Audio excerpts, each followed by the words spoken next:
Dirt Life Show with your host, George Hamill. Welcome to the Dirt Life Show. This is episode 3 of Bella's Corner. I am Bella Burchard, your host, and this is my co-host, George Hamill. Hi, guys. It's good to see everybody. Man, there's a lot of racing going on, Bella. Tons of stuff happening lately. Yeah.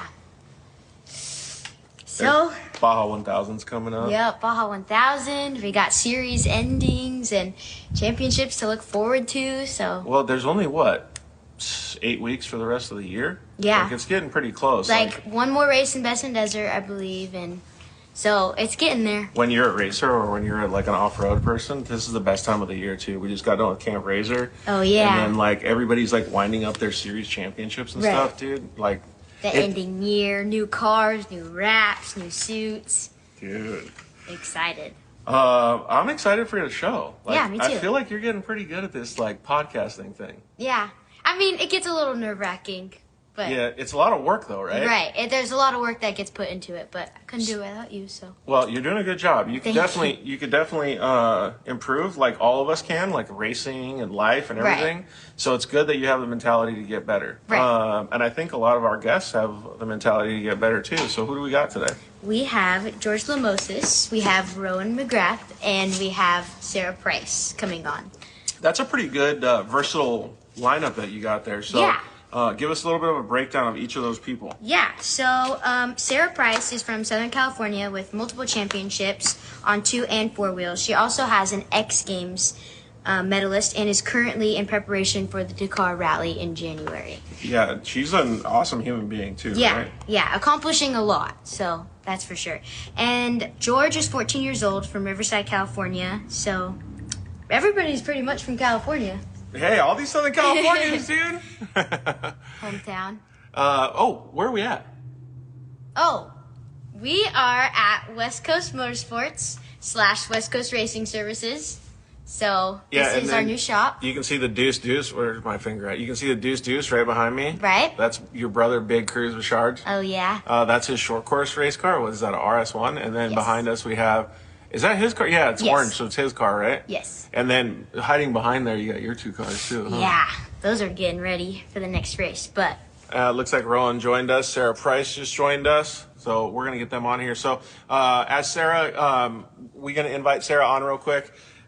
I just want to thank all of our sponsors. Why don't you say the first few sponsors that we have that we share? yeah, Go for it. I would love to thank Motul for everything, Evo Power Sports, the best in the business, and KMC Wheels for always providing for us. Thank you. Yeah, they've done a lot for the Dirt Life Show as well. So thank you to all those companies. Thanks to the guys over at Maxxis Tires.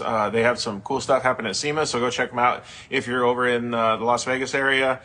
You guys can also listen to JL Audio too. Follow their Instagram. They've been doing such cool stuff. We camped out with them at Camp Razor. Killer time with all those guys. Thanks to guys at Shock Therapy. Always fun hanging out with those guys as well. Thanks to guys over at Vision Canopies and Zolinger Racing Products. All right, you ready? We're going to get Sara Price on here. Hey guys, Hi. how are you? I'm good. How are you? Good, you're killing it over there. Just talking all smoothly, used to the pressure being on there. Thank you. Thank you so much. Is this your shop? What? This is your shop. All Yeah. the cars. Yes, yes. I'm obsessed Yeah. with shops, and we're currently building one. And I'm in love already with your shop. All right, guys. All right, George. There you go. Did you see the shop? I did. Yeah, that's my dream right there. Yeah, it's a work in progress, but we're getting there. So I wanted to start off with, you have a long history of racing, and just talk about your goal in the end, and one more thing you want to add to the list of accomplishments that you have. Well, yeah, I have to say I pretty much have a list, right? In a way, I've kind of made one over the years, and things always change. You always evolve, you always adapt, and opportunities pop up. So you end up going in different directions than you originally set out for. But the one thing at the top of my bucket list has always been Dakar. Okay. And this year, from 2015. I've been trying to make it happen. And this year I'm finally like, you know what? Nothing's stopping me. I'm going if I get the support or if I don't. Yeah. And I put that in my head and I put my focus on, and that's exactly what I've set out to do. And it's just kind of crazy when your heart's in the right place and you really set your mind to something, to watch it unfold and actually happen is just incredible. Yeah. That's pretty cool. Actually, I have a question for Sarah, like going on that same thing. So you kind of mentioned it, like you have to be very flexible and very like when you're like wanting to go fulfill your dreams, you have to like ride this wave, right? And sometimes the wave changes directions and you have to be able to adapt to those things. I think, first of all, that's very cool that you're doing that because it's a difficult thing for people to do. Most of the time, they just want to follow the path, right? But what does it take to do that? Do you like go a little bit backtrack a little bit? Like, do you have a vision board? Do you have a dreams? Do you have a list? And then you follow that and then just make those adjustments as they come? Yeah, actually, I just shared it with my good friend Cynthia yesterday. I was looking at my goals list. So I've had mental coaches and, through my whole career, I've had personal trainers on motocross, obviously, and all that stuff. So I've had a lot of guidance where I've picked and like taken things from certain people like that I really liked and kind of came up with what works for me. But no, I actually do write it down. And I just shared it with Cynthia yesterday, my 2 years ago goals. And it's quite crazy, like to see some of them that I did already achieve. And I always put it in short-term, mid-term, and long-term goals. But I always know that kind of everything goes in a revolving circle. And so as long as I'm racing, I think it always is helping your goals if racing is your end dream. If something in racing is your end dream, like Dakar, right? So almost anything I've done up to this point, it was kind of like, oh, I know this is getting me at least one step closer. Like, for instance, Extreme E. I'm doing Extreme E racing worldwide. Well, I'm meeting these people that could possibly get me closer to Dakar, right? So it's like you take this opportunity and make the most out of it, but then you always have that in the back of your head, kind of like, well, my end goal, like eventually years down the road, I want to go there. And then it just kind of crazy. Like when you think it, when you put it out there, it just kind of starts to happen. Yeah, totally. And then like one thing that my dad taught me, I think I might have actually said this to you before, Sarah, but is eating the elephant one bite at a time, right? Like you can't eat a whole elephant. They're massive. But you can definitely start chipping away at it. And that I feel like is one of the best pieces of advice that you pretty much were leaning on just right there, and it's saying it in a different way. Yeah, 100%. And, one thing that I've struggled with, which is I think a lot of people who are racers, especially, we're all ADD brained out. We want to do it all. And it's so hard to say no, right? And this year and last year, I would have to say was the toughest years for me to learn that, because I really wanted to focus and make this Dakar dream happen. And so I've turned down a lot of things in order to make that happen and focus on that 100%. But then it's crazy because the moment you focus on it, like things happen. Like I've never focused 100% on UTV racing until this year. And then we go out there, get with Allsup, and it's just like absolutely killing it anywhere we go. And it's just so cool to see, because it's like, not only is it the vibes high, you have good people around you, but the results show when you're in the right spot. And that's exactly what's setting us up to be able to take on Dakar and, have success that hopefully we're going to have there. Bella, that's massive advice right there. Yeah, like I know. Just to be able to focus that hard. Yeah. Conor McGregor says the same thing. You just have to be just 100% laser focused on every single task that you do to get to Dakar, like her. Yeah. I totally agree with you on how the short-term goals lead to the long-term goals, but you really have to have a passion for it because you won't have enough motivation to get through it. But exactly. Yeah. I totally agree with you. Yeah, it's not going to be easy. And everyone's like, for instance, people look at Instagram and social media and they think everyone's life is just incredible. Yeah. And it's like, and it is, but doesn't mean there's not hard times. Doesn't mean there's been a lot of hard times you've gotten through to get to that point, Right. And then it's like, of course, you want to focus on the positives and everything, but be prepared because it's not the ones that fall. It's the ones that get up. Are you talking about hard times like getting chased by ducks attacking you? That duck died, by the way. No! I feel so bad. No! Yeah. What the heck? Everyone wanted to tell me he died too. And I was like, thanks, I feel bad. Oh, that's so sad. Aside from the incident, but he died. He was a girl this whole time. I didn't know. And I guess it might have attacked someone and they tased it or something, I think. and then it had an egg stuck in it. And so I guess it was a girl this whole time. I was gone, so I had nothing to do with this duck tragedy. But my neighbors, the sheriff, told me about it. He said that someone took it to the vet, and Oh, Oh my dude, god. way to I bring feel it up. bad. Way to bring it up, George. So Henry was a girl. Rest in peace. Oh man. That's What crazy. else? That is crazy. What else you got, Belle? I wanted to talk about the road to Dakar too. Like how many stages that you raced in the last rally, and kind of what was your favorite, and stuff like that. So, tell us about that. Okay. So Road to Dakar is kind of like a campaign that Jackson Motorsports, who they're very big with BF Goodrich. They came on to help me like campaign this whole thing. So it's a way for people to be involved, and like it's a campaign that you guys go to my website, follow along. There's my hashtag, the official everything in my journey to Dakar. And in Morocco, we raced 5 days of actual racing plus prologue. And so Morocco is known to be, I guess, a lot harder than Dakar, which is, I did not know this until we got there. And then they were all saying how, yeah, Road to Dakar. Oh, you can win a ride with me, by the way. Okay. Dude, her website's good. Look I at know. look at that website's got big flex on it, dude. Thank you. I actually been doing it myself lately. Like, I feel like I just a jack of all trades anymore. Dude, this is what it takes to achieve your goals, right there, Yeah. Bella. You got to be a computer I know. scientist I'm as taking well. notes right now. You just can't see it. I seriously don't sleep. I stay up all night and I like Google stuff. Yeah. Like, how do I do this? And it takes me probably a million times longer than a professional would, but at least I get it done. Right. But no, Morocco was crazy. It was a very challenging rally. I guess the navigation was tougher than normal because I've never raced a world stage rally, right? So this was all new to me, and it was a lot rougher than I expected. And it was long days. I would say most of the days we were anywhere from 8 to 12 hours a day in the car. So it's basically like doing the Baja 500 every single day. Yeah. That's wild. And yeah, but the first day we got lost a little bit, which is totally normal because we're racing using Veeps, roadbooks. So Oh wow. yeah. Yes, that's how we navigate. So we don't have a GPS or anything. That's crazy. Yeah, so Jeremy, he absolutely killed it. And he was kind of thrown right in the deep end. And then after that, the next day, we killed it, got our first stage win, which everyone was just like, this is a fluke thing. I'm like, maybe it is. I don't know. Congratulations, by the way. Thank you.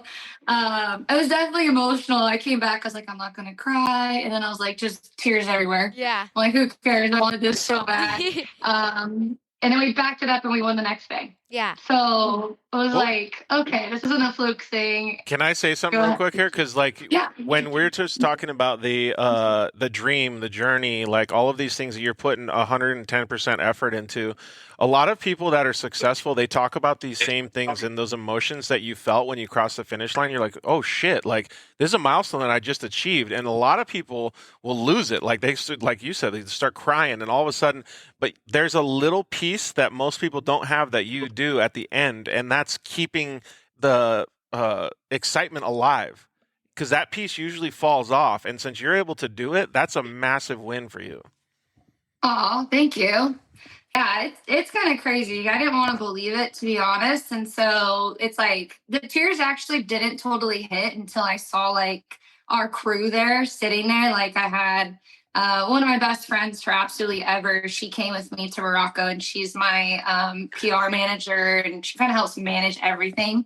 And that's what she does full time now. So it's kind of cool like to see her progress with me. And she's been a part of my career since the start. And then I've seen her, and then I see Monster standing there, Monster Joe, Ricky, and then everyone's like, all our mechanics, everyone's clapping when we came in. And then I was just kind of like, oh my gosh, Right. This is real. This is happening. Yeah. And it's like, okay, now the emotions are coming on. Yeah. Yep. But it's pretty incredible. And I think our first world stage rally, we got second, is just, that's incredible. Right. Most people don't really finish very well their first time. And that's why we wanted to go to Morocco. And so now we kind of really set the bar a little high. I'm kind of like, okay, we have a lot to hold up to. Right. But I'm excited, and it was great. We learned a lot, and me and Jeremy just work so good as a team. And, he's just the nicest guy ever. Such even kill attitude and just always just positive. And I think you're going to have a lot of good times coming ahead for Dakar. Well, the whole Gray family. Fantastic. Yeah. Yeah, I know. And Sadie, I love Sadie to death. You know Sadie, Bella? Sadie Gray? Yeah. Right? Yeah. I think I've talked to her maybe once. I'm not really sure, but I want her to come on the show for sure. She's amazing. She looks like Brave, the cartoon character, because her hair is so beautiful. Dude, it really is. Yeah. She makes a lot of people jealous with that hair. I think she just joined us too, so hi, Sadie, if you're watching. Hi, Sadie. Hi, Sadie. All right, what's next? Because we only got, I think, 3 or 4 more minutes left with Sarah. I had a quick question. You were talking about being in the car for like 8 to 10 hours and like basically how it's like Baja races back to back to back. What was the like eating situation and drinking water and just taking care of yourself? Tell me that. I love it. I love how you ask me this. I seriously live off fruit snacks. I love fruit snacks. Like Gushers? Gushers. Jeremy whipped out some Gushers, and I was like, and Sadie told me she was going to pack them for him. And then, like, all of a sudden, he was hiding out on all these good things. Like, he seriously whipped out Gushers. He had fruit by the foot, fruit roll-up. And I was like, dude, where have these things been this whole time? Like, halfway through the race, he's like, here. Yeah, 100%. I had, the whole time I had, like, Welch's and Mott's, like, regular fruit snacks. Yeah. And I'm, like, just chowing down over there. And then, like, I usually have Uncrustables, but we couldn't get those in Morocco. So it was fruit snacks. Dude, why's he got to hold out on you, Jeremy? God. It was so funny. Yeah, Uncrustables are so off-road. We just talked about that, how, like, every racer, that's the thing, Uncrustables. And Dr. Pepper. It really is. Yes, and Dr. Pepper. Dr. Pepper, see, I do Coke. When I'm racing, like, I'll take a Coca-Cola at a pit, and it's, like, a whole new person. Yeah. And it's, like, and Coke and Monster are part of the owners of each other. But, I think Coca-Cola or Monster sometimes, like the zero sugar Monsters I love. Mm-hmm. But with the Uncrustable, game changer. That is. And then Advil with caffeine. Yeah. What? Yeah, all that stuff helps you. Like Sarah knows that stuff from like motocross because it helps thin out your blood and you can get like less tired and fatigue and stuff. Dang, like I didn't know that. Yeah, it helps the way that your body processes the oxygen and stuff, so you can even breathe better. Like it's crazy how all the science behind it. That's a good question that Bella asked though, Sarah, because Bella is always looking to improve herself too. Yeah. Because I don't know if you know this, but she has a year or 2 now with diabetes. And so she's really looking to keep herself fit and to be able to do better in her racing. Oh, wow. Yeah, that has to be, you have to manage that very well. Yeah. I mean, it's definitely a process, but, especially with all of racing too, like you want everything to work together. So. Yeah, look, show her your arm. Oh, yeah. Oh, wow. That's crazy. Yeah. That's I don't know too much about it, but my dad has it. And so I've kind of learned through his process a little bit. But yeah, I know that you have to be super on your diet and keep your sugars very level, right? Yeah. Yes. 100%. But it always helps getting advice from people like you. Yeah. 100%. In any aspect. Don't be afraid to eat while you're driving. I do it. Like I seriously be like racing sometimes and I'm like, I'll like to throw in some fruit snacks or gummy bears. You could even eat a granola bar. All right, let's go with one last question. Actually, you got 2 last questions. You can ask some of those. Yeah, okay. What has been your favorite part of the whole Dakar experience? Like overall, just... I would have to say creating my little team within the team. So like... being surrounded by the people that I've kind of accumulated and that have so much meaning in my success. Like, I'm so excited for Dakar because I feel like the team I've been trying to assemble for so long is finally assembled, and that this year it's shown. And that's why, because you have good people behind you. But like, one, having Mitchell also up there, he's going to Dakar as my mechanic. Yeah. And then Cynthia's going as my manager and PR person, and also having Jeremy there, and then possibly even one of my my main mentor, Emily Miller, who owns the Rebel Rally. She possibly might even be going as well. And so I'm like, kind of like, dang, like I'm gonna go on a Dakar, just feel like super safe and super kind of like I got all my people I need here. We're gonna be dialed. It's so But I'd important say having a that- good foundation and a good program and everything. Put the mic a little closer, Bill. It really is, though. Like, I mean, teamwork is a dream work is kind of cliche to say, but like it literally is. Yeah, it's true.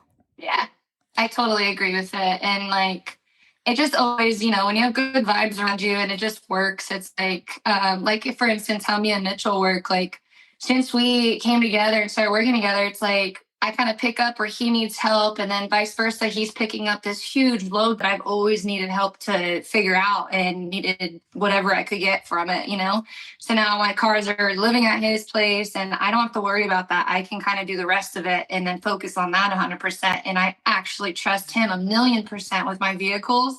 We're like, now he doesn't even have me in the equation. Like he doesn't even ask me questions. He's kind of like, what do you need? What do you want? Like from this race? And then I'll write like a little list. And then he just handles it, and then don't talk to him, and then just show up, and it's like, okay, cool. What'd you do? I did this. Oh, cool. All right, let's go. Yeah. So she said the same thing a bunch of times, the word focus. Yeah. I agree. Oh, yeah. Didn't even realize that. That's because you have such good focus. Yeah. Well, Mitchell actually brought that up last time we talked. He's like, you do really well at figuring out where everyone needs to be in order to do what you need to do. And I kind of was like, it hasn't always been that way, but I've always dreamed of getting to this point, and I finally am there as of this year, I feel like. Yeah. Do you think, before you ask the last question, Bella, do you think that there's any advice that you can give to, like, say, Bella or some of the younger people that are trying to race and try to achieve their goals that can help them with their focus? I think look at it in what stresses you out the most that you feel like maybe isn't your expertise, right? If you're trying to be the driver and be the best driver you possibly can, what can you surround yourself by to take off the other things that necessarily don't have to do with that can help you? So for instance, just like Allsup, I handed him over my cars and I kind of like 100% trust and believe in him to know that they're going to be 100% when they come to me for me to do my job. And so it's things like that. It's like handing off the PR to Cynthia when I'm at the races and me not having my phone. She handles and she makes sure everyone's updated. It's like, so then I can focus, it's just all those little things you kind of like compartmentalize, I guess. Yep. And you just break it down. Yeah. Yeah. Not having as full of a plate to handle, just focusing on the one thing you want to succeed in. Exactly. But when racing's done, trust me, my plate's way too full. Yeah. Well, her plate's really full right now, too, because she's got to go to SEMA. So let's wind it up. Yeah. Let's wrap it up with who would you like to thank? Your sponsors, anybody that supports you. Oh, boy. I honestly, I can't thank all the people that seriously stepped up to be a part of my program.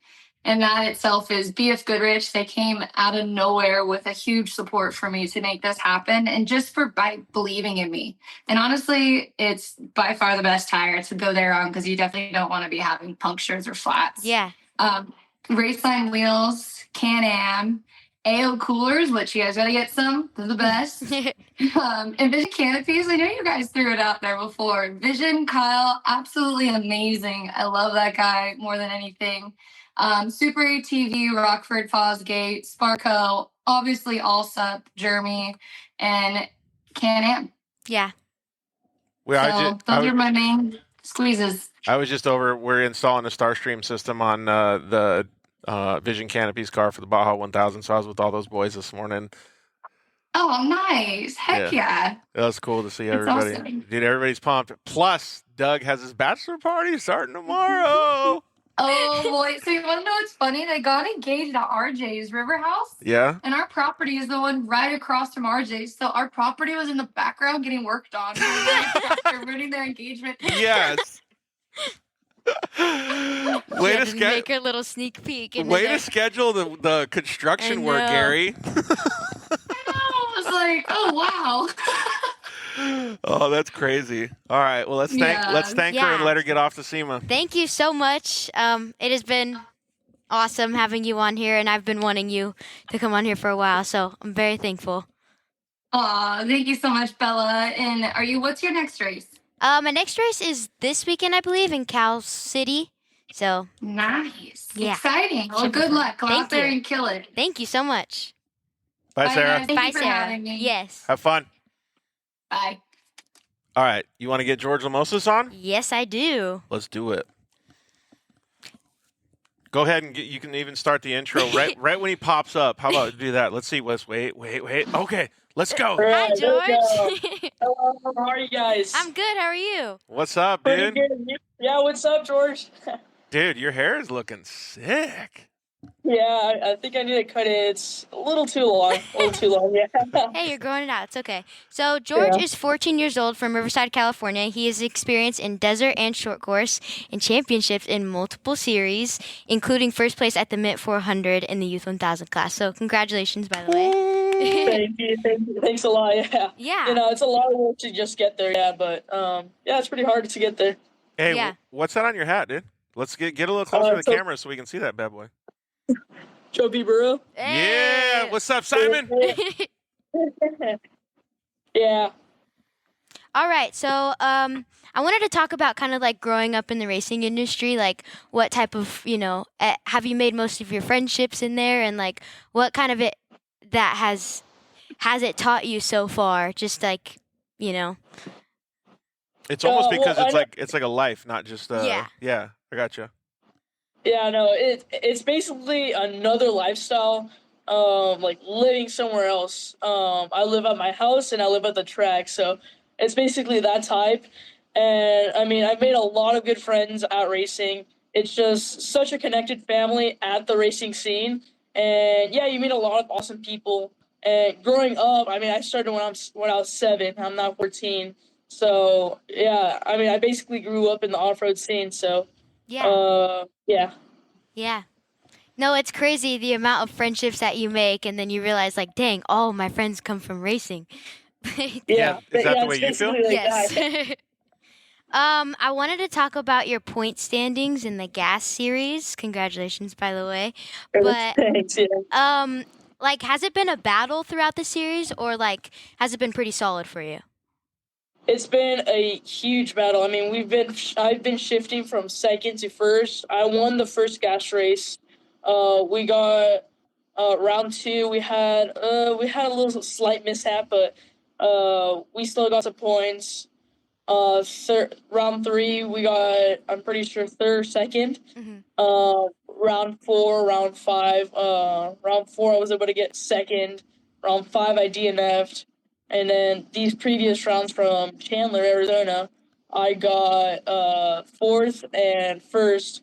So basically throughout those rounds, I've been shifting from first and second. And heading into the finals this weekend, I'm separate. Well, I'm in the lead by 1 point, so it's gonna be a pretty big battle there. So Yeah, good luck to you for sure. Who are you battling with? yeah, thank you. Connor Berry. Yeah, no, he's Okay. yeah, no, and I'm pretty sure there's a lot of other kids. Well, kids and adults behind me too. So any mistake from both of us, and it could be like a full point, 4 from fourth all the way down. It could be a fight for first in the championship. Yeah. Dude, that's crazy. Yeah. Yeah, that's cutting it close. Josh Caperton just joined. Hi, Josh. Yeah.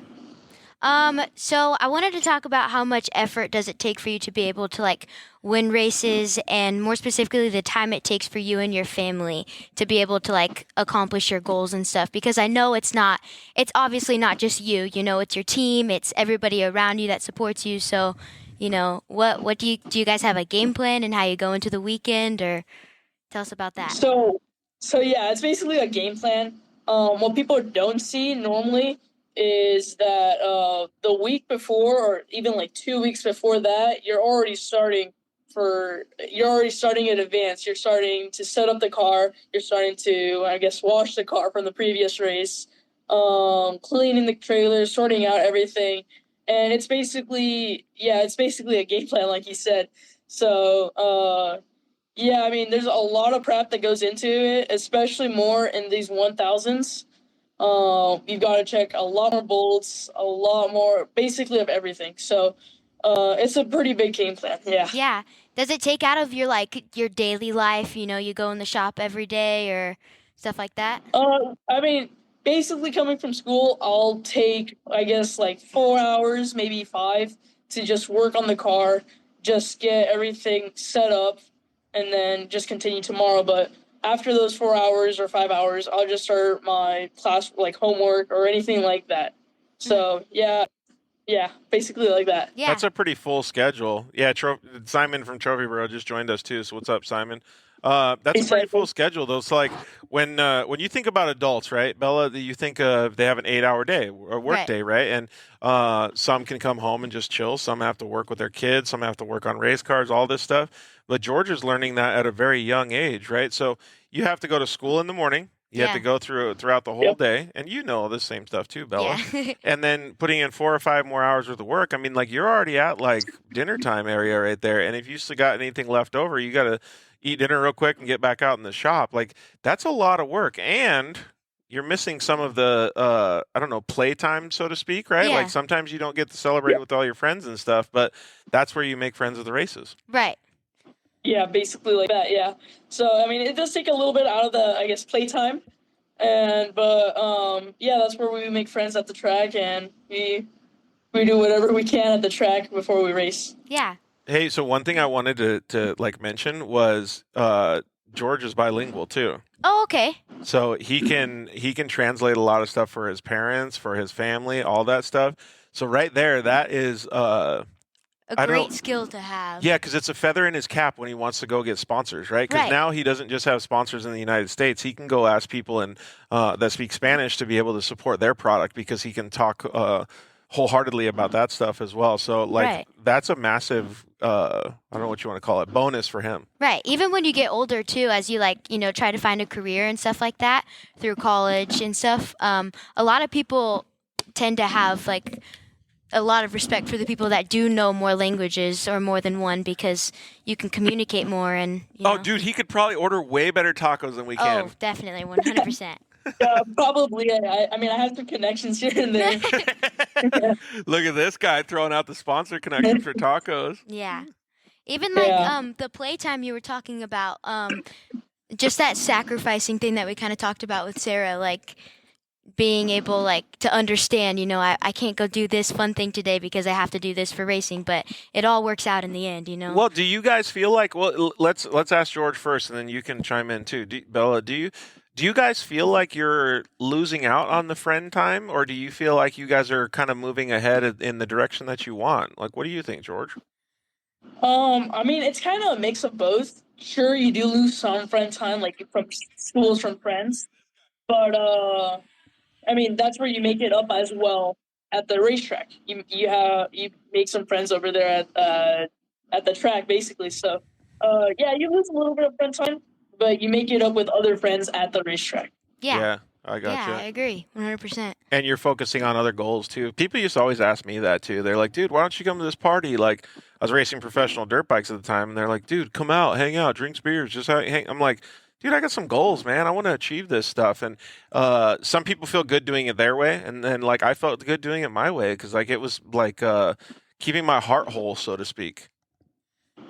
Yeah, no, yeah, I understand you basically. Yeah, you're looking to reach your goal. So I mean, you kind of like have to zone into your goal only to like actually complete it. So yeah, no, I get what you're saying. That's a good thing that you know that at such a young age too, because sometimes it takes a lot of people like to be, more than halfway through their life and realize, oh dang, I need some goals. Well, what was that F word that Sara Price used? FOCUS. Focus. There you go. Me? Maybe I need to go back to school.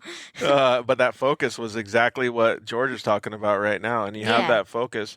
It's cool that you're understanding that, but does that come just from your mindset, George, or does that come from your whole family and kind of everybody together? Because your parents have probably taught you a lot of that, being grounded and kind of seeing the vision that you have. Yeah, no, I mean, it comes from my family. I mean, my dad used to do motorcycles here and in Mexico. So he learned it as well, and he kind of passed it on to me So I mean, it's basically a family. I mean, I learned a little bit as well, but I mean, my dad brought it to me basically. Is your dad fast? Oh, he was pretty good at in Mexico. Yeah, he was pretty good. Could you beat him on a dirt bike? I don't think so. I mean, I haven't ridden a dirt bike. Well, okay. Well, when I was young, I used to do dirt bikes. Okay. I never. Yeah, I had a 170, but I never used it. And yeah, I mean, I had races. I did the day in the dirt. It was for like kids, and I did that milestone next to Walker Evans. But I broke my collarbone when I was like 5 or 6, so that basically like kind of like moved me away from the bikes. And I was just kind of not doing much for like a year and a half. I mean, I did cross country, Hmm. but then well, I think it was YouTube. I found 170s racing, and I was watching with my dad, and my dad said, "If you want to do it," and I said, "Yeah, let's do it." And we grabbed the 170. It was an old carburetor. It was like the first generations of 170s. It was all carbureted. So we fixed it up, and I mean, we took it to Dirt Series, Okay. and we used it there. Yeah, I think I got third. Yeah, it was third. So yeah, from there, I mean, that's where it basically started. Glen Yeah. Helen. Did you Yeah. like the first race in a 170? Were you just trying to send it as hard as you could? I mean, I was trying to. It's just I didn't know. I really didn't use my 170 that much. I mean, I used my motorcycle instead, and I mean, I never really knew the 170 at that point. I just used it on trails, like in the desert, but not like racing, like what lines to take. I mean, I was probably just taking the inside at that point, Yeah, thinking that but was the fastest line. But yeah. every time I see the kids, Bill, I don't know about you, but like I always get so pumped because like you can tell that they're just so in the zone. Yeah. 100%. Some of Yeah, them are they're, like, focused more than focused the in. adults are. But I think it's pretty cool, like, like looking back on all of the stuff that you have accomplished and Yeah. just being like, dang, this is where I started and like this is where I am now. And just kind of Yeah. comparing and making new goals as you get older. That's really cool. Yeah, it's awesome. I mean, good thing I found that YouTube video. If not, I don't think I would have been where I am right now. Yeah. But YouTube yeah, saves the day. yeah. And I'm right here. I'm talking to you guys. Yeah.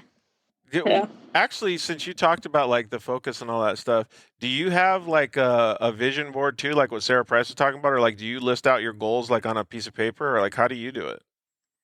Well, I have my goals kind of in my mind. There's a lot of goals. I mean, ranging from desert to, I mean, pavement. There's a lot of goals out there, and I mean, you can pick and choose, but there's one goal that you're always gonna be set on, like focused on the most. And I feel like it's just moving on through my career and try to get to a rank, like a pretty high rank, just to like let my name be out there. Yeah. Yeah, And totally. yeah, like that, basically, yeah. And Hey, what's so going to. hold on real quick. I want to say thank you because you got to talk about support and stuff. One of Yeah. the guys that just jumped on, his name's Cody Sanders. You know, Cody Sanders was the first co-host of the Dirt Life show. Really? Yeah, so I want to say thank you to him for jumping on too. Yeah. Okay, sorry, I didn't mean to interrupt you, Bella. I must have. Wait, I feel like I kind of forgot what I was going to say. That's okay. You have a list right in front of you. Oh, I do. I was going to mention that you kind of have your toes like dipped in each little thing, with like desert racing and then short course and then pavement. So like out of all of those things, what do you find like most thrilling to you? Well, I've dipped my toes a lot. I mean, I've done rally, I've done off-road, I've done desert. Yeah. So, I mean, I've kind of dipped my toes everywhere. Um, yeah, I mean, if I were to focus on one thing only, I think it would just like be on desert and like go to Baja, at least Okay. Baja. Yeah. Same. But yeah, that's a pretty good goal. Yeah, it's a pretty. I think it's a pretty good goal, and yeah. Yeah. Well, I'm out of questions, but do you got any for George? No, I just wanted to say, like, I really appreciate him and his family, the way that they, I don't know what you want to call it, like, appreciate the races that they go to. So Yeah. every time I see him, he's with his family, and every time they're going through tech or whatever they're doing, if they're conversating with their friends, their family, their sponsors, whatever it is, they always have a smile on their face, and they're always looking to do better and give back. Like, Right. that's what the whole off-road culture and well, that's what life in general needs, right? Yeah. And so if they can keep that going, he'll have a very, very successful career no matter how he looks at it. So I think it's fantastic that you guys are doing it that way, man. Yeah. Yeah. I think you have your head in thanks the a right lot. mindset for sure. Yeah, thank you guys. Yeah, I know. Yeah, I mean, we're just trying to enjoy everything we can. It's pretty hard to get to every race, but here we are. We're fighting in points for a championship. We're fighting for points in the desert championships. So yeah, we're appreciating everything that we're able to do. And yeah, I mean, it's awesome. I love this community, the desert community and the off-road community. It's just an awesome community that everybody cares about. And I mean, hopefully it grows to something like way bigger, like it explodes here. Yeah, Yeah. totally. And that's all up to you, man. All you got to do is focus and put your goals there. Yep. But I will say this, Connor Berry is no slouch, dude. So you're gonna have to step Yeah, I up know your that game, for like, Oh, sure. yeah. dude. But I feel like however it goes down, you guys are both gonna win because you guys are just gonna give it your all. Like both of your families are fantastic, and you guys are just gonna go hammer down and see who the best man wins. Yeah.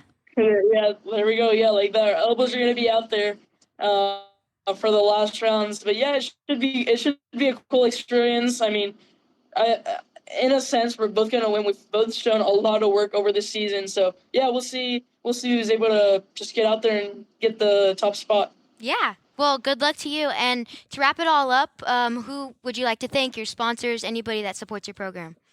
I got a lot of people, but especially my mom and dad and my two little brothers. They've been with me since the beginning, and without them and their support, yeah, I just wouldn't be here. Right. Also, all my friends at the track and at school, they just pursued me to do this, and I gotta give a huge shout out to Trophy Bro for helping me with marketing and all that.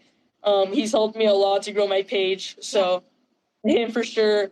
God Sam Performance for the car, Walker Evans, Sparko for the awesome suits. What else? Yeah, who designs all that stuff, dude? Because you're always looking so crispy. Fresh.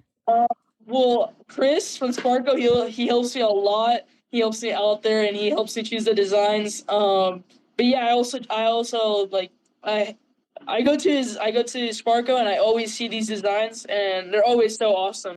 So yeah, me and then Chris pretty much work on the designs. So Yeah. and yeah, I mean everybody that supports me, they're just awesome. I mean, they're able to support my program. They're able to help me grow to like a new potential. So yeah, it's pretty awesome. And yeah, I just wouldn't be here without them. Yeah. Hey, well, I have one question before we get Rhowan on real quick. What's the best Alright. like battle that you've ever had on course?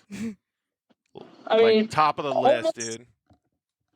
I mean, basically all these races, they've been the biggest battles. I mean, Production 1000 has one of the closest battles you can get since the cars are identically the same. They're all the same weight, almost same power. So, I mean, we've had a lot of close battles, inside, outside, shoving people out. But, yeah, I think, I don't know, man. There's too much. There's too much really good battles. So I think just over the span of Production 1000, there's been a lot of good battles. I was thinking he was gonna answer. It hasn't happened yet. It's gonna happen this weekend. Oh, yeah. The best battle will happen this weekend. We'll see. We'll see how it happens. We'll see what goes down. Yeah. Kick Good some luck butt, to you. dude. Kick some butt. All right. Thank you, guys. Thanks Thank for inviting you. me here. Later. Thanks. See you guys. All right, let's see if we can get Rhowan on here real quick, and then I really liked how he appreciated like family above everything. yeah, like that's what I was saying. Like him and his family, like they're a very tight knit group. You know what I mean? for sure. It's super cool to see. Hi guys. Hi, Rowan. Rhowan. How are you? Good. How are you? I'm good. So Rowan is excited. 17. Okay, go for it, Bella. Let's give her an intro. Rowan is 17 from Southern California. She has experience racing short course and is beginning her career in desert racing. So that's pretty exciting. Very exciting. And I plus, she just plain shreds, dude. I know. I wanted to bring something up to kind of start it because we were talking a little bit about like some of the other sports that you do that aren't racing. So I think it was lacrosse, right? Yeah, I play girls lacrosse. I play for a club year round, and then I also play for my high school. Okay. And then you do flag football too, right? Yeah, girls flag football just got added to my high school as a new CIF sport. This is Okay. like the first year it's happening. I'm a senior, so I got lucky. Really excited.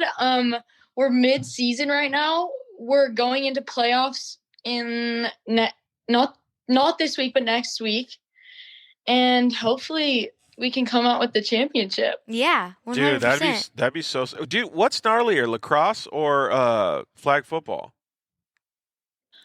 I feel like flag football can get gnarly because there's a lot of like rugby players that play, like girls rugby players that are playing this year. But it's really like they're really cracking down on the rules where like you can't have contact at all.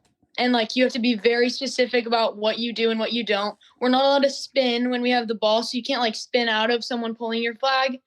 And so it's like there's a lot of rules to prevent it from getting crazy. I feel like lacrosse is probably more gnarly just because you have sticks, and even though you're not allowed to hit each other, like you still get bruises like all down your arm. Yeah. And Totally. it's so you also don't have helmets or shin guards, so and we wear goggles.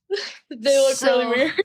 That's so different than racing because you're kind of just like in your own, So Yeah, different. but it teaches you totally different stuff that you can use like crossover, like in between them. Right. Yeah, it's a lot of fun. Yeah. I keep myself busy.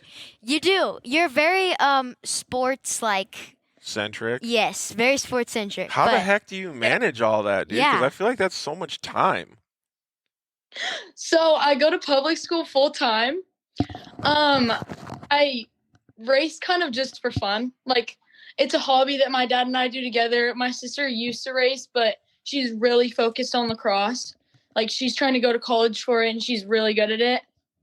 And so she spends a lot of her time with my mom at the fields, and then my dad and I will go to the track or to the desert or something like that. Dude, your sister just joined too. You should, she should have joined like 5 seconds ago when you were does talking how good about her. Oh, she is? Really? So yeah, it's definitely busy, but I feel like we make it work somehow. Yeah. Yeah, it's easy. It makes it easier having like a whole family or like a whole support system around you that kind of helps you get to these places and stuff. 100%, because I feel like Bergen and I both do the same thing. So she also plays flag football. Okay. She's on JV this year because she's a sophomore. And so then we're on different teams for flag football, but we play on different teams for club because it's by ages. And then for high school for lacrosse, she's really good at lacrosse, so she made varsity as a freshman last year. Dang. This has yet to come. It comes in spring, so we'll be playing together again. Yeah. But yeah, I feel like we have a lot of the same interests, so like our family is a big support system to each other. Yeah. Dude, well, plus, well, I feel like Bergen has a little bit of an advantage because you can teach her some of the stuff that you learned too. Yeah, I feel like, I mean, honestly, because I started a little later in lacrosse than she did, and her team is probably better than my team, if I'm being honest, than my club, for sure. So the student has become the teacher? Yeah. I feel like she's really better at lacrosse than I am. I used to play an offensive position in lacrosse, and I think this year I'm switching to goalie. So it should be a good change, and it'll be fun. Yeah, for sure. Excited. Beach Girl at Heart asked plays what position you and play so in we'll be flag together. football too. What? What position do you play in flag football? I play center. Oh, yeah, right in the middle, right in the mix. Yep. Dude, just getting her hands dirty. I know. Kind of the same question that I asked George, because I know you do have experience in, well, yes, both short course and desert, but you kind of have a little bit of a history with short course, right? Yeah, so obviously my dad raced dirt bikes his whole life, and then he retired like right before I was born. he went on shortly after that to race short course, and so I've grown up at the short course track. Like Right. that was like so fun for us kids. Like we all just messed around and had so much fun there. There's so many memories. So he raced short course, and while we were at the races for him, we would see like the junior carts. Okay. Like the little trophy trucks. Yeah. And I would always see them, and I was like, I just want to do that. I just Yeah. want to do that. And that was when Haley was still racing, and like I was friends with all of them, and we would like hang out at the track and everything. And I was just like, I want to be just like them. Yeah. And even though I'm so much younger than her, that's probably why my dad did not start me any younger than he did. Because I probably would not have been able to control myself. Yeah. So, and then Dude, they had some of the coolest, what are they called, trophy carts or junior carts, like the brightest colors and stuff at the track. Yeah. I remember seeing them at Lucas. I'm like, damn, that car's sick. we had, mine was like paint splatters, so it was like rainbow paint splatters from the front to the back, and then all the like the whole roll cage and the rims were like neon orange. Dang. So I brought the neon orange into my desert car. So I haven't I raced the DP4 race in that car, but it's pretty new, so I haven't raced a big race in that, or like a longer race in that. Right. But my new desert car has the bright orange roll cage, just like my short course car does. Hey, you kind of forgot to tell everybody what happened at DP4, though. You may or may not have tipped it on the side, bro. I did do that. I did do that. I can't remember which lap it was on. Maybe third. We came around a corner, and I knew the corner was there, but the ruts were so big. Like, they were getting bigger and bigger each time we came around. And I came around, and I just came in too hot. Yeah. We were like sitting there like it bike straight to the side, and then there's no way we would have been able to get that back up.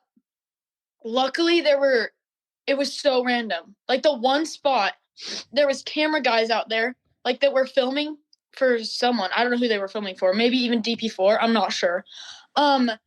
They luckily had a Razor. They had a 4-seater. And so we were stuck, and we get out, and I was like, there's no way. Like, we can't pick it up. Yeah. Like, I'm not getting this back up. And they luckily like came over, and they were like, oh my gosh, do you guys need help? Because we were right in the middle of like the track. Like, we were going to get hit. So I was trying to like move everyone, like get all the cars that were coming to go around us so that we didn't get hit really hard. And then they hooked it up with some tie downs and everything, and they pulled us back up, and we kept going. Dude, because like Scott and I were in the pits, and some of your other crew, and we were like sitting there, and they're like, dude, where the F did Rhowan go? Like, she just, because we saw everybody else pass by, and she wasn't there. And then they radioed in, they're like, yeah, we flipped over, but we're back going. And we're like, wait, what? And it only took like 5 minutes. I mean, I'm sure it felt for her like a million. It was a really short stop. Like, had those guys not been there, it would have taken much longer and would have been, I don't even know what we would have done. It was like 5 to 10 minutes, I want to say. Yeah. And then, we kept on going. I've never flipped a Razor like that before. So that was like my first time. And luckily it was just the side. Like, it wasn't like that. I flipped a short course car before, but that was my first time in one of those. And I was like, it was like the same thing. Yeah, but did it feel like gut wrenching because you don't have the safety crew to just like flip you over because you're like out in the middle of the desert?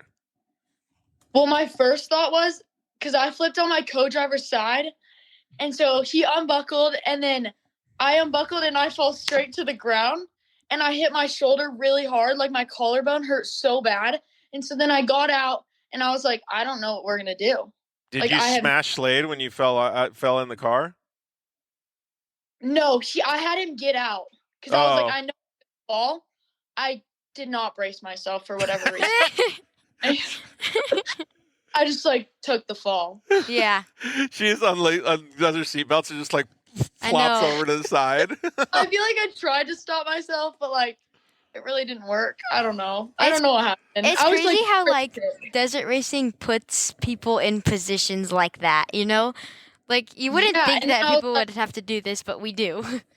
Yeah, had those filmers or camera guys not been out there, like, I seriously don't know what would have happened. Yeah. No, that's crazy. Thank goodness. I know. Thank goodness.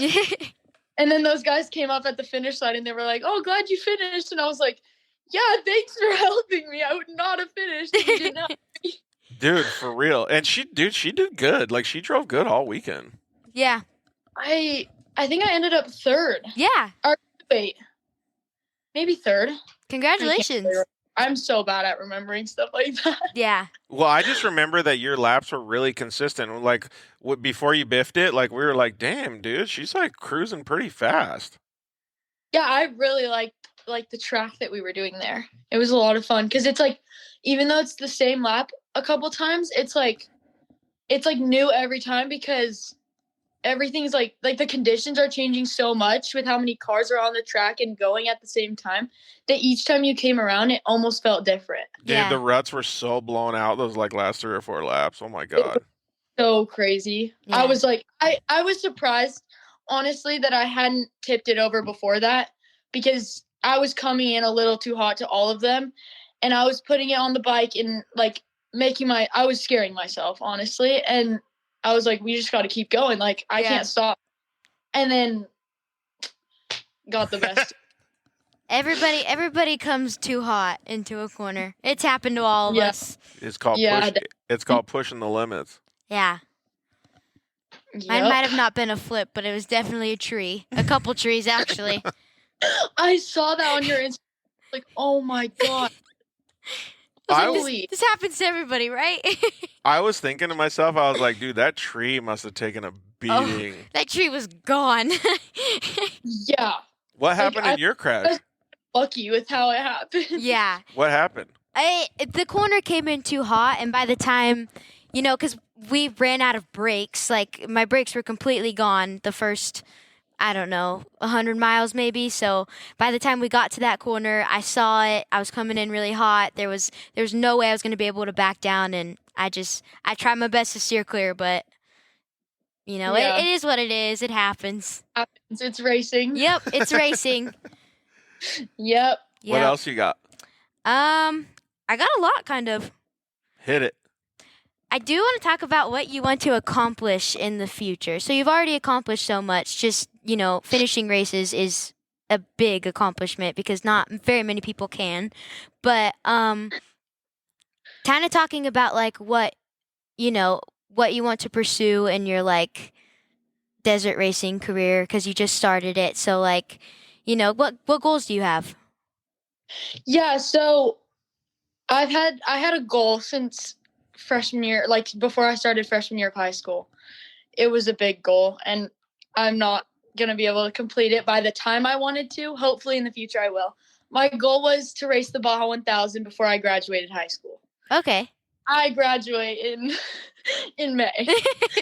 So that might have to wait at least maybe a year. Yeah. I just need more experience and everything. I've never raced down in Baja. I would love to do the San Felipe 250 in the next year and hopefully like go bigger and bigger from there. I am going to be attending college. So I'm going to university. I don't know where yet. That has yet to be a decision in my household. I've applied, but I have no decision yet. Do you have a preference? Like, did you apply to a couple? I kind of applied to a bunch just because I really have no idea where I want to go. You're thinking like out of state or SoCal? I'm applying to SDSU, but I think I'll end up out of state. I think I'll end up in like Arizona or Texas. Okay. U of A right here. I don't know if you applied to U of A. Oh, really? Yeah, I applied to U of A and ASU. Yeah, perfect. Yeah. So I'll be attending a college. Hopefully I can like keep doing some races on and off while I'm there. Obviously I'm going to be a little further away, so it'll be a little more difficult. Yeah. But I want to keep racing for sure. But my family kind of just does it for fun, so we just got to figure out where it takes us. And I want to stay in the racing world though. So like I want to major in like sports management or sports marketing or something like that to keep like, because I love the community and I love everyone that's involved and everything to do with motorsports, even dirt bikes. And although I don't ride, I used to race, but I don't ride. I I want to stay in it. I love it so much. I Yeah. feel like you and Bella have a lot of the same personality traits like that because you guys both want to do that. Like you both love racing, obviously, but the like the marketing and the media and stuff, like you guys both really dig that. I think that's so cool. Yeah. Yeah, I know. I don't know how we haven't like hung out or done anything. I know. Now We that have to. Like, I feel like we've never really had a full conversation in person. Yeah, But I it seems- know. I feel like we have. Yeah. We definitely need to. It's so nice being able to like find someone that like, you know, is also in the racing world and that you can relate to and actually have stuff in common with. Yeah, it's hard here because so I live in Encinitas, California. I'm right by the beach. Everyone here surfs and skates. Yeah. I don't surf or skate. And so it's like I tell people, like if they ask, I tell people I race cars because like they see my Instagram and everything. Mhm. And so, but I feel like people don't really understand what that means. Yeah. Right. Like for my school, just like most kids, there's a couple that like know racing and stuff like that, but most kids just don't know what that is or how it goes on or what even happens. So it's like I try explaining, but honestly, if you really have no idea, it's hard to explain to someone.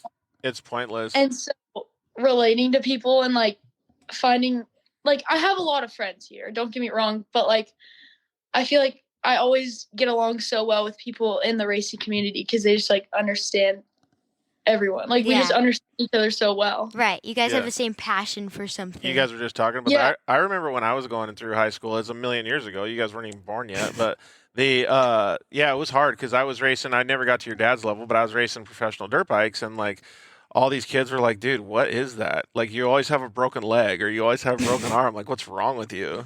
And I'm like, "Well, they don't get it, so it's pointless in even saying anything." Yeah. Yeah. I definitely agree. Yeah, it's just hard because everyone here, like, the surfing community is huge here. Like, we live in a great surf spot. We're probably, like, 20 minutes from the beach. Okay. But it's just, like, everyone's a surfer. Yeah. Does it ever make you feel, like, left out or no?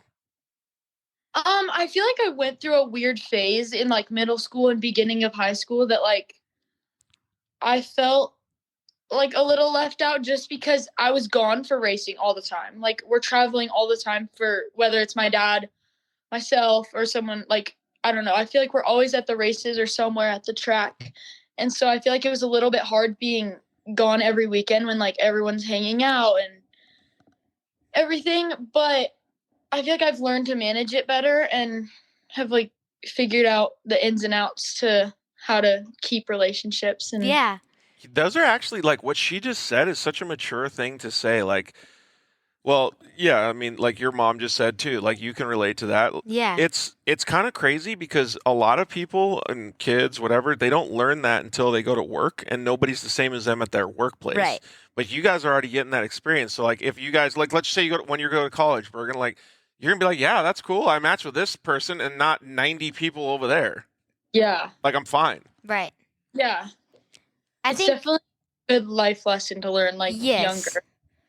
Yeah, I think racing definitely teaches you like a bunch of skills that you're not going to get until you do like actually experience life. Actually, that's a good question. Do you have one kind of thing or trait that you can like feel proud of and that you teach other people that you've learned from the growing up the way that you have? I feel like it's just like be kind to everyone. Yeah. Like if you're gonna be mean, like it's not worth it. Yeah. It's not worth it. Yeah. And you're never gonna get something out of it. And so just like I feel like if you're kind, then you have more relationships and everyone, although you may not hang out with the person every day, like I see kids at school that I've been close with since preschool. Like a lot of people that I know that I've gone to all of elementary school, all of middle school and everything. And I feel like as soon as you start to like create, like break bridges, I guess, with people, it just like makes your life so much harder. Yeah. And like, I don't know if you guys ever heard this, but like it's hard when you tell one lie because that one lie turns into like a million. Yeah. Like, and you just can't keep it going. Like it just like, what does they say? Like packs or adds on every time. Layers. Yeah. Layers. Yeah. I feel like it's just be nice to everyone. Yeah. I definitely agree with like the whole like being left out, but also like sacrificing something for like a goal, because yes, I do have friends, but sometimes I do have to be like, sorry, I can't go. Sorry, I can't come over. Sorry, I have to Yeah. race. I have to work on a car. I have to post something. Yeah.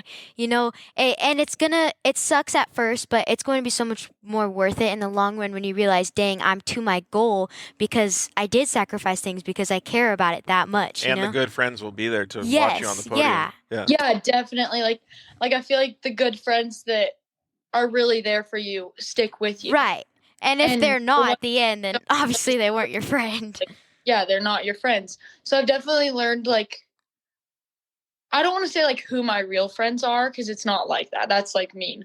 But like I feel like I've learned like who would stick with me in certain situations Yeah. and who would be there for me and everything. And so I feel like yeah, I don't know. No, I agree with that 100%. Yeah, that you guys can. We're saying with George that like you miss out on things because you have to go work on a car. You have a goal to reach. Right. These other kids that are going to parties and acting like doing crazy things are just like they honestly have no idea what they're gonna do. Right. And they're like they don't know. Yeah.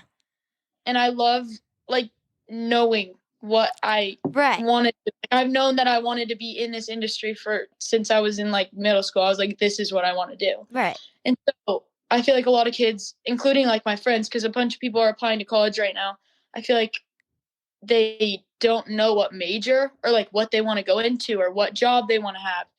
And I feel like I'm so set on what I want to do because I've like experienced so much with racing. Yeah. That actually makes me feel good in my heart that you guys are both that strong. Like it feels really cool to know that off-road has given you guys that. Yeah.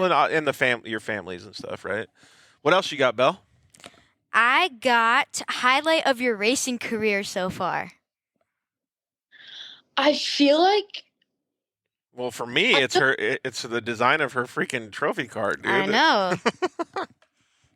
I feel like my first one would be my first podium in short course. It was at Miller Motorsports Park. I don't think it's really a thing anymore. It was in Utah, and it was just like such a big accomplishment.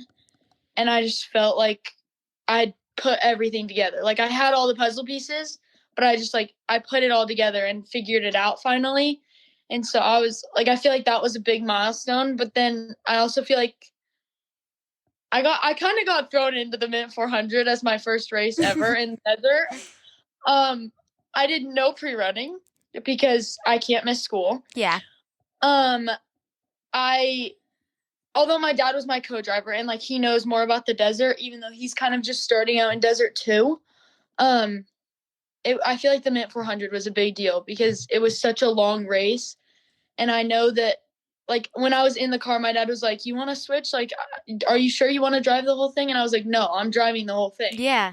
And so I feel like that was a big accomplishment, even to just finish it, because I know there's so many people that just have struggled with finishing races with certain cars and other issues that finishing the Mint 400 was like a big deal. Yeah. Dude, I don't know if you have checked it out, Bella, but I remember I think I was the first person to you guys when you guys crossed the finish line.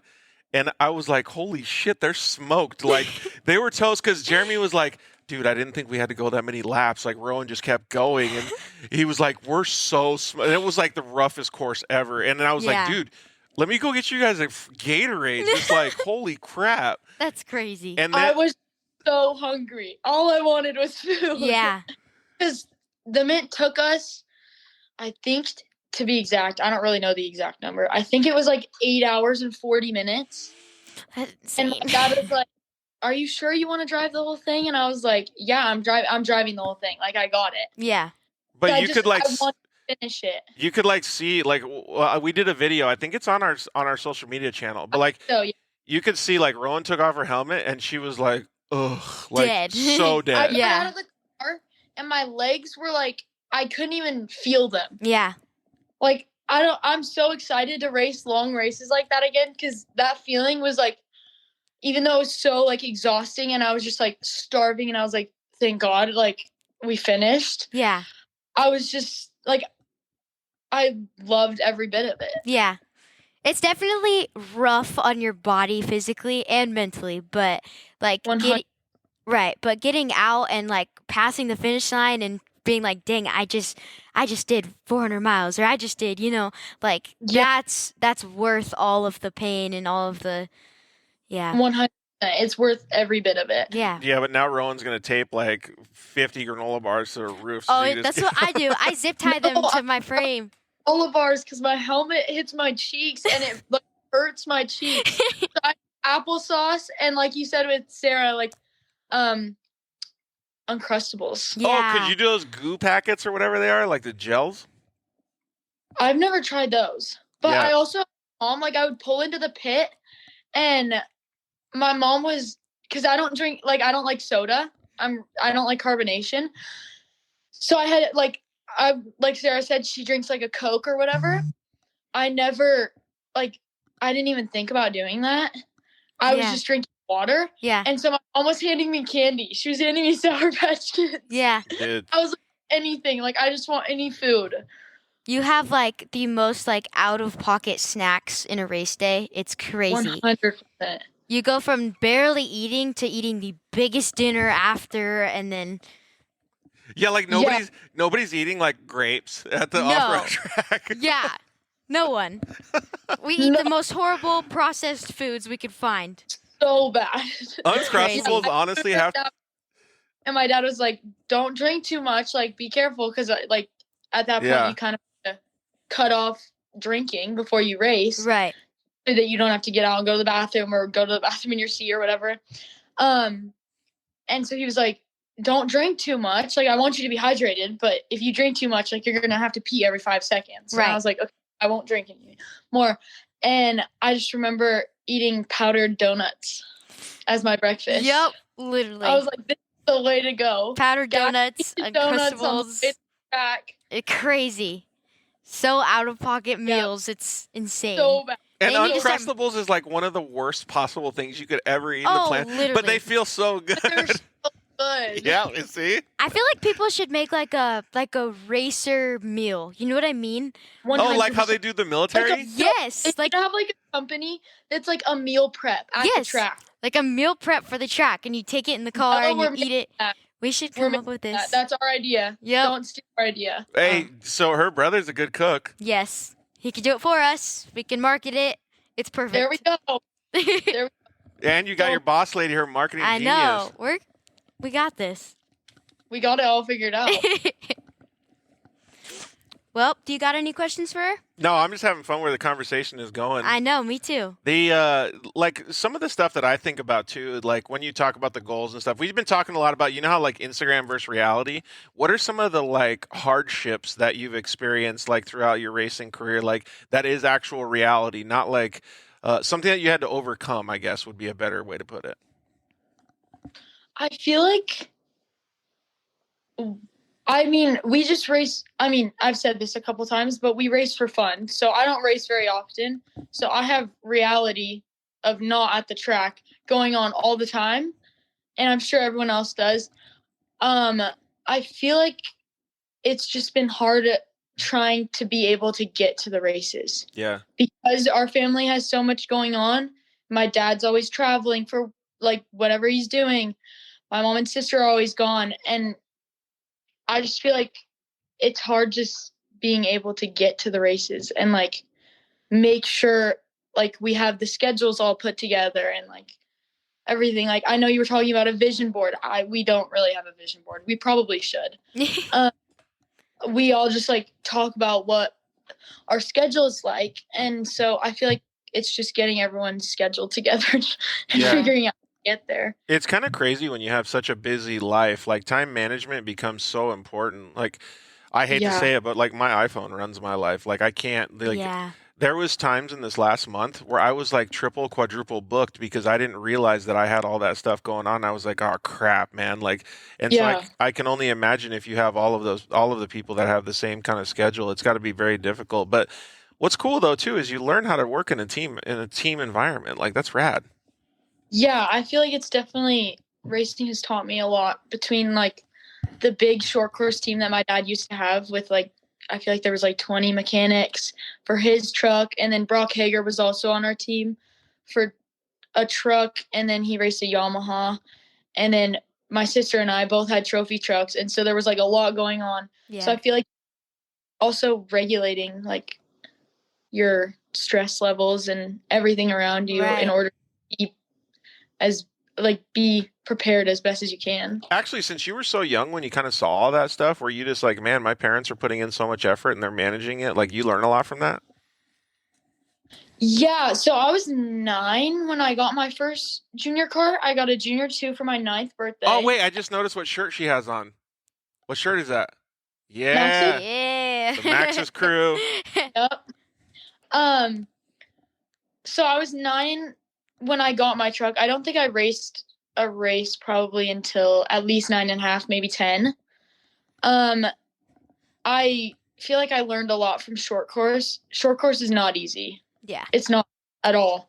Everyone's like, oh, you have like 10 laps. Like, you just have to finish it. With that many kids that young on the track, it's a mess. Dude, it's like MMA with 4 wheels, though. What'd you say? It's like MMA with 4 wheels. Like, it's an all-out battle. I had one specific crash that I fully remember. The one and only time I flipped a short course car. We were going into the first turn at Glen Helen of the first lap. And I think I don't remember if it was the first or second day of racing. And I had gotten pretty good qualifying. I feel like I was like probably 5th or 7th. And we go to the first turn and I get taken out. I flipped 3 barrel rolls, 1 on the ground, 1 in the air, and then 1 back on the ground to my wheels, luckily. Yeah. And you didn't go like in that ditch? No, I was like right on the inside. Dang. Like my front wheels, like the inside like barrier, my front wheels were inside the track and then my back wheels were still on the track. Holy So I was crap. like, the like dirt pile that like shows where the track is. And I just like I wasn't hurt at all. Like I was like my mom was freaking out. Yeah, it's always the moms that freak out. Are you okay? Are you okay? And I was like, my radio unplugged when I flipped. And so I was like trying to find my radio thing as they're trying to get me back on the track. I plugged it back in and I was like, I'm fine. Like, I promise you I'm fine. And then I kept going and I feel like I finished the race 9th of 25, I think. But it was just like, I feel like racing teaches you how to keep going. Yeah. Like in a situation, like most kids, I feel like they get hurt in a sports game or something. And despite how bad the like incident is or whatever, like a lot of kids take a little break or don't go back in that game or wait till a couple more days to play again. I feel like if you crash in racing, like you're just put back out there and you got to finish. Yeah. And I feel like that's almost like the best way to be because it just teaches you like you just got to keep going no matter what. Yeah. Like the never give up mentality. Yeah, for sure. Yeah, see, those are the things that I think really actually like make a person, right? Like, your dad knows this, and a lot of motocross guys say this is you don't win championships on your best days; you win them on your worst days, Yeah. and because that's a life lesson in itself, right? Like, it makes you the person that you are. 100%. And I feel like my dad's always been there with like the advice because obviously he went through it in a different sport. Not that different, but a little bit different. And he was on such a strict schedule and like everything and crashing. And I feel like moto guys get hurt all the time. And luckily he got pretty good at not hurting himself. But I feel like he always had advice as to like what to do in certain situations. And I appreciate that. Yeah. It helped a lot. Yeah. That's where like the whole, racing with your family comes in is you take from them, you learn from them, and being willing to learn from them. Like I race with my brother and it can get a little messy and we argue, but I'm grateful for it at the end of the day because he helps me 100%. Yeah, I'm sure. I can't imagine being in the car with my sister. Obviously, like it would be so much fun, but it would be a lot at the same time. Yeah. And we did race each other in short course. So she was in the same class as I was.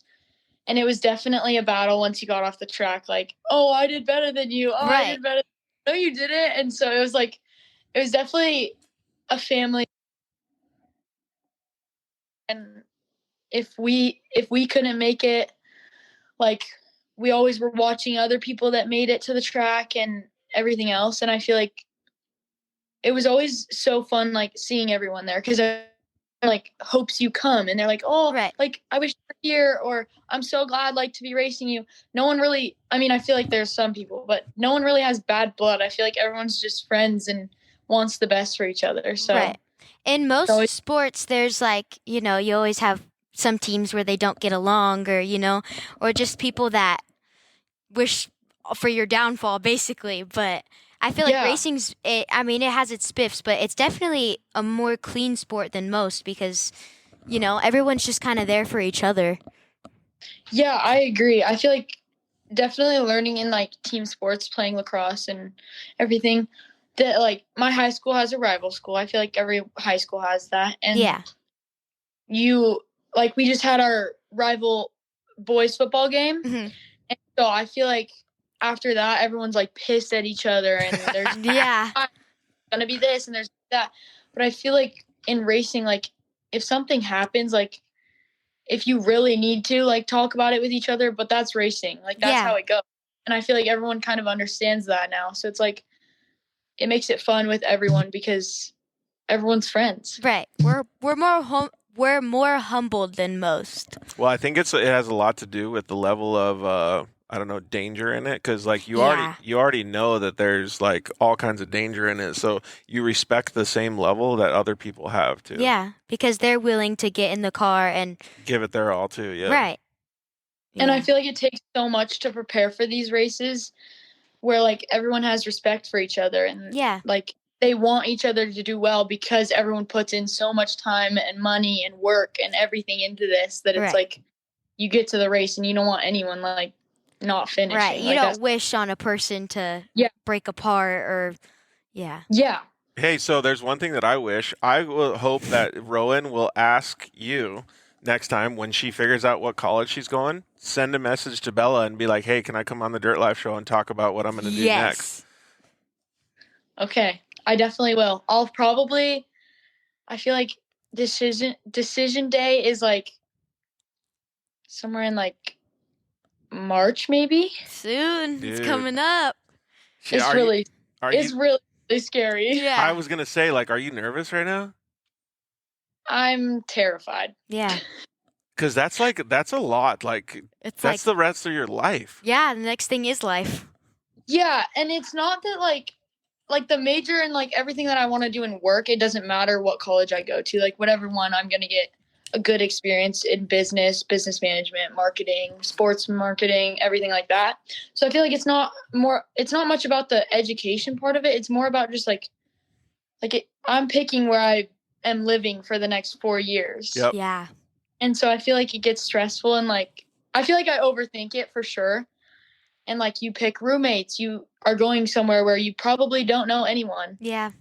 Like it puts you in a very like vulnerable and like scary situation. And 100%. I know I'll be fine eventually, and like I know I'm going to be really homesick. Yeah. I feel like it's the anticipation though that's getting to you, because I feel like once you like know your path, you're going to be like, all right, let's go. Let's go. Yeah. I feel like once I pick where I'm going and like have everything figured out and like a roommate and everything, I feel like it'll get more exciting. But right now I'm just like, it's really scary. Yeah. I just took my ACT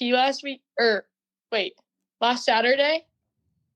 Not it. Not Yeah, no. No. I'm not an under pressure kind of person. I mean, I guess I am, but when it comes to like tests and stuff, I feel like in like a racing or sports aspect, like put me under pressure, and I'm probably better than I would be if I wasn't under pressure. But in like say the ACT, like it's hard doing so many questions in a certain amount of time, and it like you see the timer at the front of the room that you're taking it in, and you're just like, oh no. Like, yeah. Oh gosh. Like, no. Oh gosh.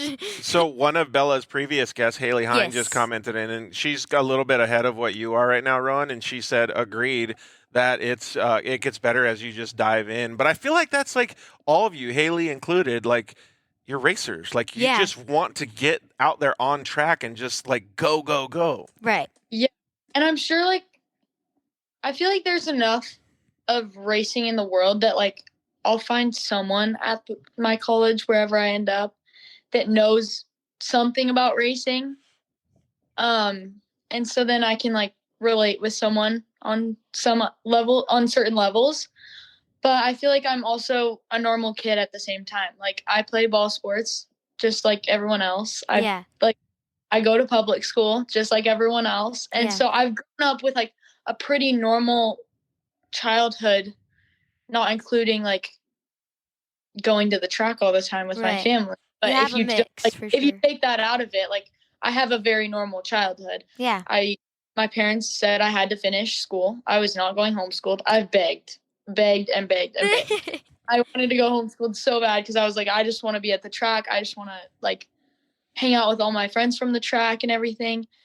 I begged to do that. But I feel like going through public school has like, while being a racer, has taught me so many lessons and so many things that I could use in my future. Yeah. Dude, I love that. That's like so cool to see. Yeah. I think it's definitely, you got a bright future ahead of you for sure. That bright future is what I want to know about. So I know. Yeah, you guys definitely got to keep in touch. You guys will probably go to Starbucks like before you guys move, but like definitely let us know because I would really like to see where you're going to go to college and kind of get a lay of the land. Because I'm sure it'll be posted on my Instagram or something. I'll figure out. Yeah. It'll take a minute, but I'll find my decision. Yeah, 100%. Wherever you go is wherever you were meant to be, so. Yeah, I agree on that. Yeah. Yep. Well. What else you got? I think that was it. I wanted to know, what is your upcoming race? Like, what do you got next that's going on? So, winter months are pretty busy for us, but I'm going to end up hopefully racing the Mint again. And then with snacks. I think I'm trying to race KOH. Okay. And I'm excited for that because that's a new one. And I've seen, like, I've been out there while my dad races, and the desert out there is so fun. I don't know which race at KOH I would do. I have to still figure out the details and everything. I think my dad's going to race the big race, like the rock one. I don't know what it's like, the main one. Right. But I don't know which one I'm racing yet, but I'm really excited for that because I get to be in a new place. Right. Dude, it's so gnarly. Yeah. No, that's definitely my highlight of the year. Second semester of senior year. Yeah. It's okay if I'm cool, right? You got it all planned out already? Yeah. Well, that's all the questions I got. Yeah, I think you're doing a great job at your whole life, Rowan, so keep it up. Thank you. Definitely. To wrap it up, is there anyone that you would like to thank for, your sponsors, anyone that just supports you in general? Yeah, I would like to thank my mom and my dad and my sister, of course. Like, they're always there to support me. My dad's, like, buddies that help us out at the track, Scott Bell, Carl, everyone else. Maxis, Kawasaki for the cars, Baja Designs, Arma Sport, Blue Media, Engine Ice, Rugged Radios, and yeah. Dude, yeah, she's got a lot of cool people. Oh, yeah. All right. Good luck, Rowan, with all the stuff that you're doing. Thank you so much. You guys too. Thank you. Bye. Bye. It was so cool. This was a really good show, Bella. I know. I'm glad. I'm very glad that it turned out. And one of the things that I liked the most about this was that I guess it kind of all had, I don't know what you want to call it, one main theme. And that was people that are focused, that are goal-oriented. Yeah. And all of them are thriving because of a lot of the stuff that they've learned in racing and in off-road racing specifically. Like, they've all done a lot of different little things, right? Yeah. But they're all kind of, I don't know, on the same path as the way that you and I think. Like, they're just focus on being better human beings and then being better at the things that they want to be at. Right. They all have like a good mindset and, willing to learn and willing to grow. And I think that's really important. Yeah, they're not closed-minded. That's a good point to bring up. Right. All right. So let's thank the sponsors again, and then we'll get the heck out of here. Well, Motul, obviously, KMC for their amazing products, and Evo Power Sports for giving us power. Yeah, Evolution Power Sports has a lot of power, too. Yes. They've been doing some cool stuff, too. Yeah. So they do have tunes for your, what do they call it, the Maverick R. They got some for your Pro R. They got exhaust, all kinds of different stuff. So thanks to Todd and all the guys over there. Yeah. Really appreciate the support from, like Rhowan said, Max's Tires. Those guys are going to be doing some cool stuff with us for next year, and they always sponsor all the Dirt Life Cribs episodes. So thank you to Max's guys for doing that. Shock Therapy. Those guys were at the Dunes this weekend. Man, they were knocking out so many different cars and having a good time out there, too. So thank you to all the guys at Shock Therapy. JL Audio. Just cranking the tunes, Zolander Racing products, and Vision Canopies. We really appreciate everybody. But Bella, most importantly, we appreciate everybody that watches your show. Yes, thank you to everybody that came on here and shared it and commented in. We really appreciate you guys. We do this for you guys to see, so. And we're trying to do the shows with Bella's Corner the first Wednesday of every month, but it might be the second Wednesdays, depending on how crazy the schedules get. Yeah. So keep paying attention. Yes. Bella has lots of good guests coming up. Yeah. So episode 4 of Bella's Corner coming soon. Yep, coming soon. All right. Thanks, guys. Bye. Thanks for listening to The Dirt Life Show. See you next week.